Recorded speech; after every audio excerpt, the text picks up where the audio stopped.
Ok, entonces vamos a continuar con los quimioterapia, ¿no? Ya hablamos ahorita un poquito de antiparasitarios, vamos a seguir viendo, hay muchos grupos de antiparasitarios.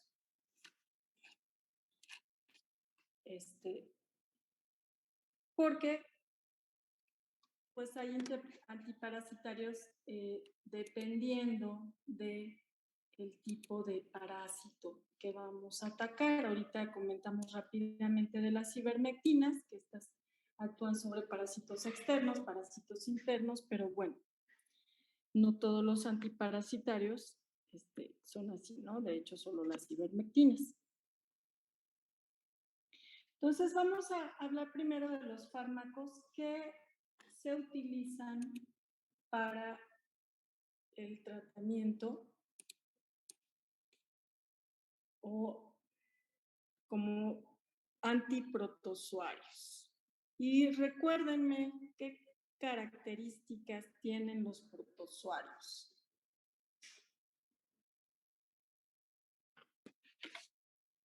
¿Quién se acuerda? De por ahí, por la prehistoria de sus clases de parasitología y de infecciosas. ¿Qué con los protozoarios?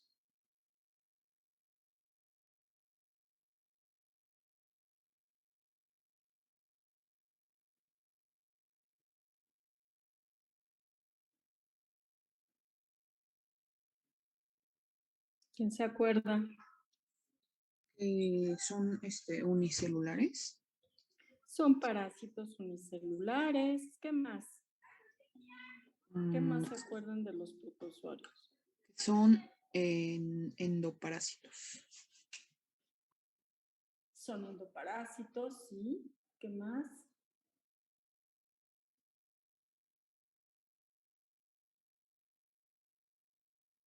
¿Qué más? ¿O cuáles conocen? Ejemplos de protozoarios.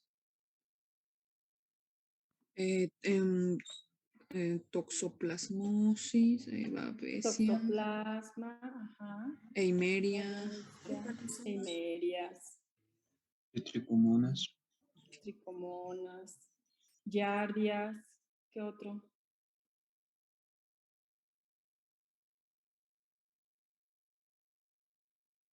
¿Qué otros se acuerdan?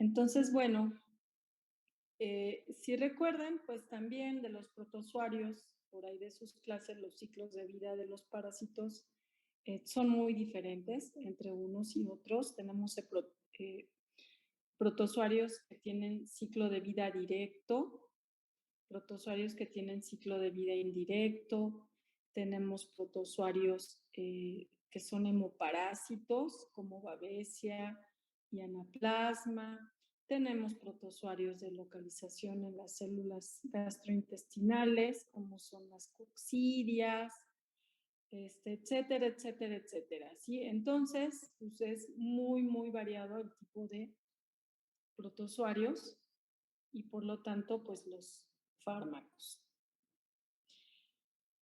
Entonces, hay fármacos que actúan como anticoccidiósicos, ¿sí? Creo que me salté una, perdón. No me la salté, me faltó. Ok, bueno, tenemos diferentes fármacos que actúan, algunos como anticoccidiósicos. Vamos a tener otros fármacos que actúen sobre los hemoparásitos, como Babesia y Anaplasma. Otros fármacos que actúen sobre las tricomonas, ¿sí? Entonces, bueno, vamos a mencionar cuáles son los que actúan como anticoccidiósicos. Entonces, esta foto que vemos aquí, pues son oquistes de Eimeria. ¿Sí? Los oquistes de Eimeria, pues son los que son eliminados en la materia fecal, pero tenemos las fases que están en el interior de las células del intestino, ¿sí? De los animales infectados con coccidias. Dentro de los fármacos que se utilizan como anticoccidiósicos tenemos a las sulfamidas o sulfonamidas.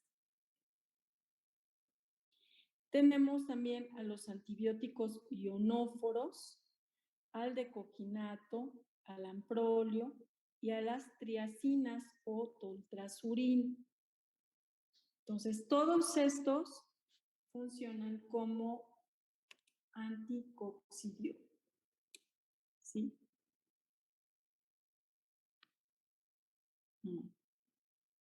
No viene mucha información aquí. ¿Por qué? Como que no está completa esta presentación. Okay. Bueno, de las sulfonamidas ya las vimos, ¿sí? Tenemos la sulfadimidina, la sulfaquinoxalina, la sulfadimetoxina. Estas sulfamidas se utilizan principalmente sobre Eimeria isospora. El mecanismo de acción, ¿se acuerdan cuál era el mecanismo de acción?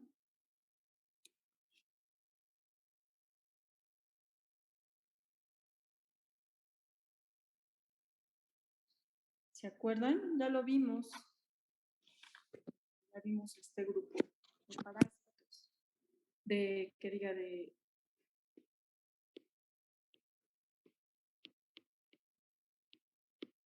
¿Se acuerdan que decíamos que son similares al PABA, que es el ácido paraminobenzoico? Entonces van a sustituir a ese ácido paraminobenzoico y van a bloquear la actividad de una enzima que se llama dihidroteroato sintasa. Finalmente, al bloquear esa enzima, se va a inhibir la síntesis de ácido fólico.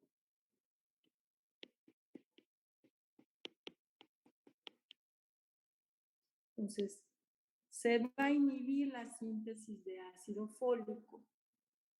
Este ácido fólico, recordemos que se requiere para sintetizar ácidos nucleicos. Entonces, las coccidias, cuando se están reproduciendo en el interior de las células del intestino, pues requieren la formación de ácidos nucleicos, ¿sí? Por lo tanto, se va a evitar esta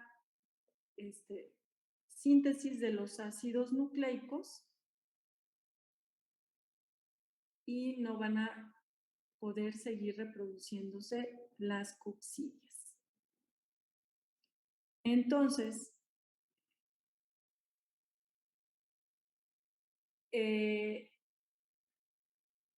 estas sulfonamidas se administran por vía oral generalmente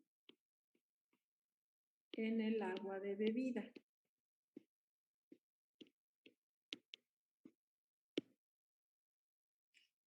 Entonces se administran por vía oral en el agua de bebida, ya sea en cerdos o en aves principalmente. También podemos tener problemas de coccidias en ovinos. Se puede administrar sulfonamidas también para algún problema de isospora en perros o en gatos. No es tan común, ¿sí? Los principales problemas de coccidiosis son en las aves y en los cerdos, porque si ustedes se acuerdan, para que se presente el ciclo adecuado de las coccidias y se puedan reproducir, pues se deben de tener varias condiciones, entre ellas que tengamos humedad en las instalaciones, que haya hacinamiento, o sea, muchos animales, que haya animales jóvenes mezclados con animales adultos, ¿sí? Porque los animales adultos son los que van a eliminar las coccidias y los animales jóvenes no han generado ninguna inmunidad frente a las coccidias, entonces van a ser los que van a presentar los cuadros clínicos y pues mala higiene en las instalaciones, ¿sí? Entonces, Todo esto condiciona a la presentación de coccidiosis. Entonces, generalmente en cerdos y en aves, pues se administran sulfonamidas en el agua de bebida. Reacciones adversas, pues serían las mismas que ya habíamos mencionado, que es cristaluria y daño renal.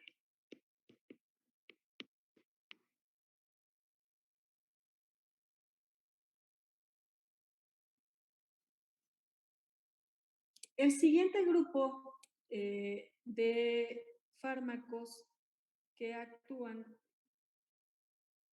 frente a las coccidias es el de los antibióticos ionóforos.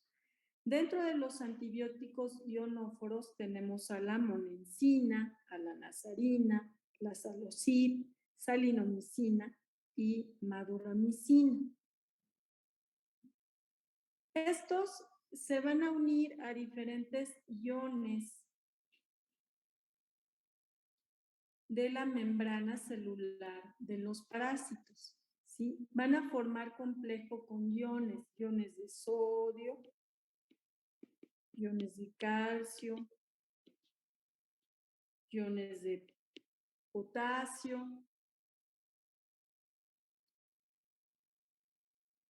y van a alterar pues la permeabilidad de la membrana del parásito. Recordemos que es un parásito unicelular. Entonces, bueno, las indicaciones terapéuticas de estos ionóforos pues también es para coccidiosis, principalmente coccidiosis en aves. Dentro de los efectos adversos pues son muy sensibles, por ejemplo, los equinos. ¿Sí? Los equinos, si se les administra antibióticos ionóforos, pueden presentar cólico o pueden, incluso se les puede provocar un choque hipovolémico y la muerte.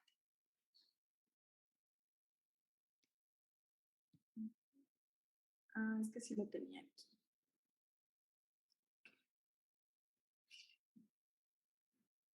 Es que estaba más adelante en la presentación, perdón. Entonces, les decía que en los equinos son muy sensibles a los antibióticos ionóforos.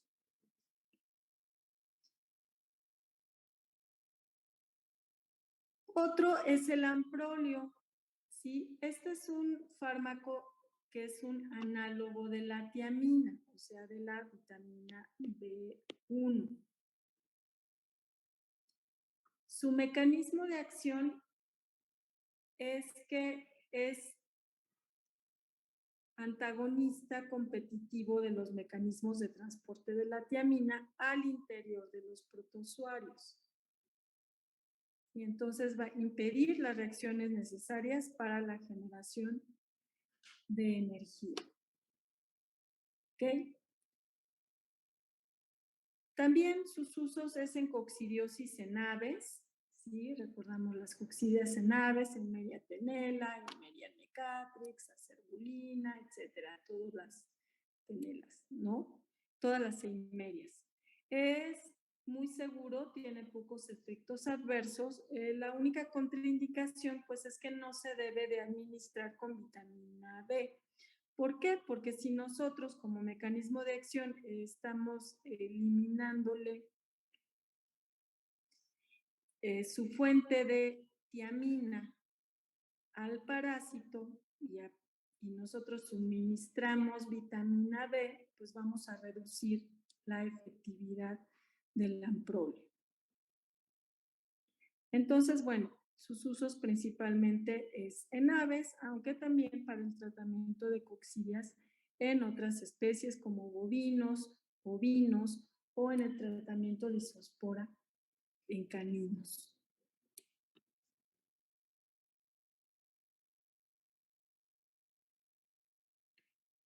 El decoquinato, sí, también está indicado en el tratamiento de eimeria y de toxoplasma. También se administra por vía oral, ¿sí? Va a actuar sobre los esporozoitos también, que se localizan en el interior de las células del intestino delgado. Y su mecanismo de acción es inhibir el transporte de electrones en la mitocondria. Entonces, al inhibir el transporte de electrones en la mitocondria, pues va a actuar directamente sobre la generación de energía que requiere el parásito, ¿sí? Se absorbe muy poco el decoquinato, por lo tanto es poco tóxico, entonces va a actuar en forma local sobre las células del intestino, pues donde se localizan las coccidias. Entonces, su utilización pues es para el tratamiento y la prevención de coccidiosis, ¿sí? En ovinos y en bovinos se utiliza mezclado en el alimento y también se utiliza como profilaxis para la coccidia.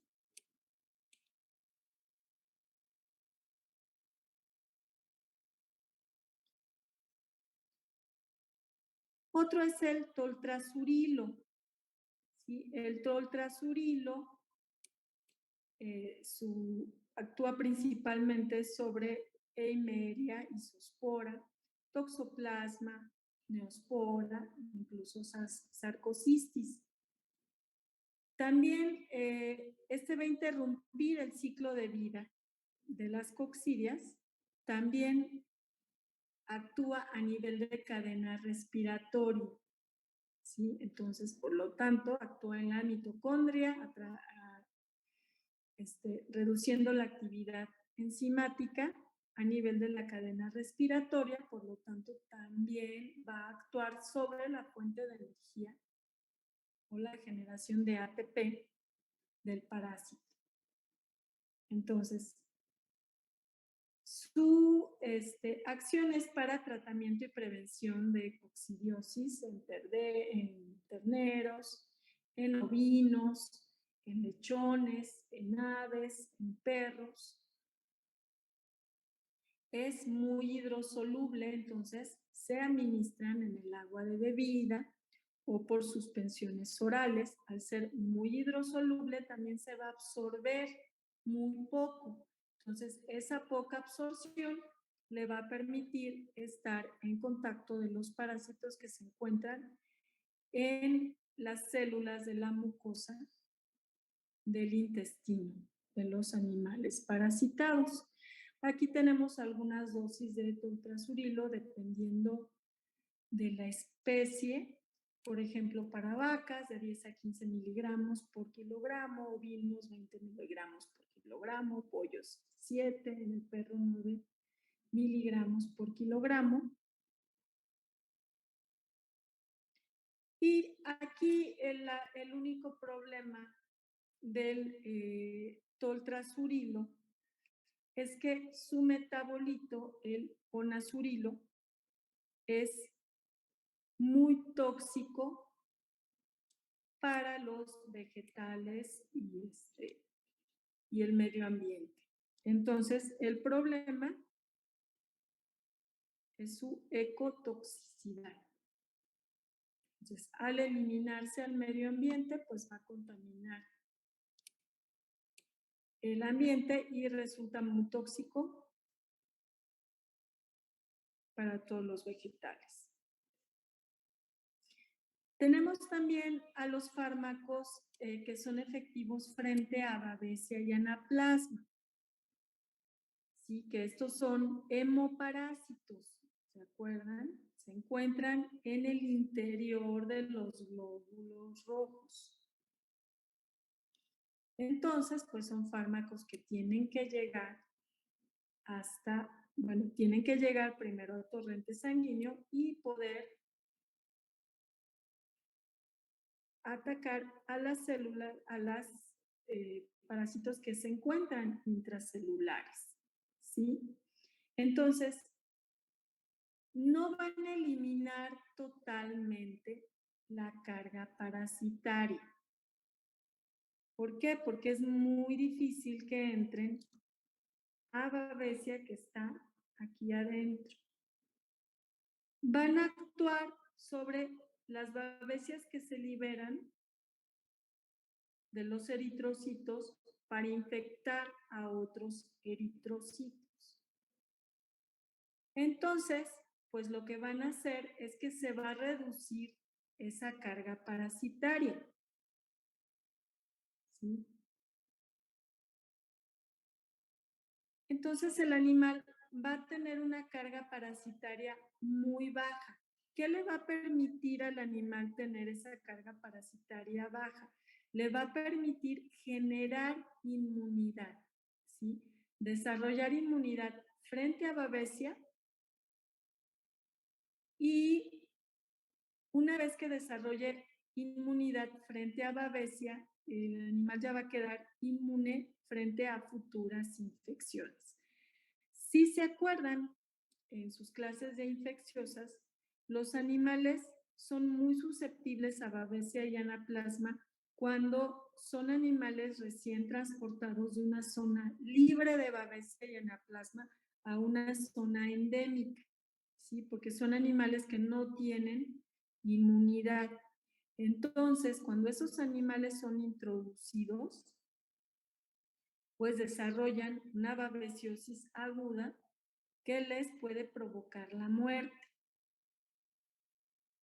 Cuando los animales nacen en zonas endémicas, están expuestos a Babesia y anaplasma, generan inmunidad y esa inmunidad les va a proteger, ¿sí? Y no tienen ningún problema. Entonces, el tratamiento, pues solamente es para animales que son recientemente introducidos a algún potrero o recientemente llegaron de alguna otra región que era libre de Babesia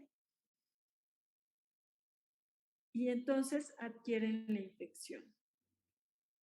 ¿Qué les va a producir? Pues vamos a disminuir esa carga para que la propia inmunidad del bovino controle a la Babesia.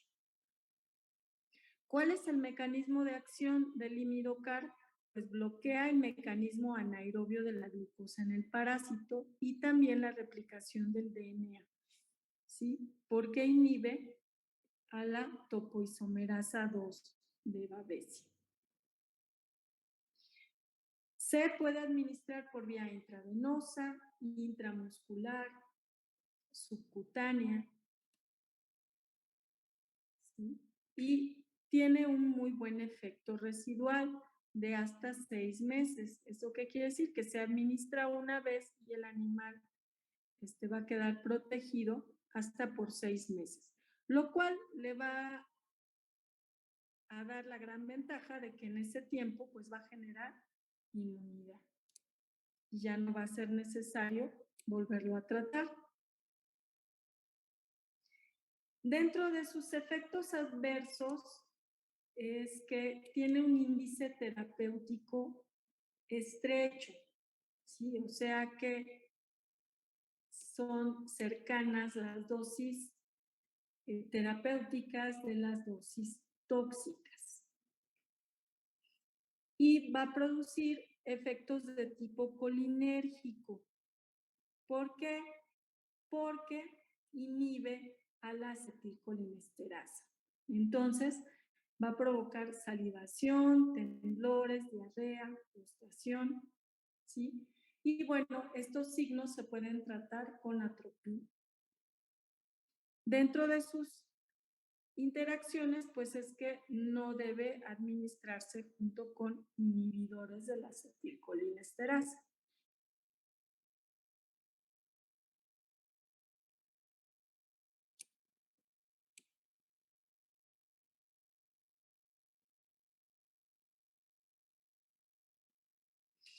Aquí tenemos algunas de las indicaciones del imidocar. ¿Sí? También se puede utilizar en perros, bovinos, en equinos, ¿sí? Para tratamiento y prevención de babesiosis y anaplasmosis. Las vías de administración la concentración máxima, el tiempo máximo y la vida media, ¿sí? Dependiendo de la especie.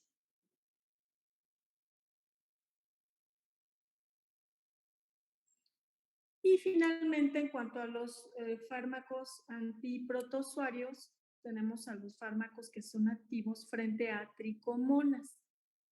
¿Sí?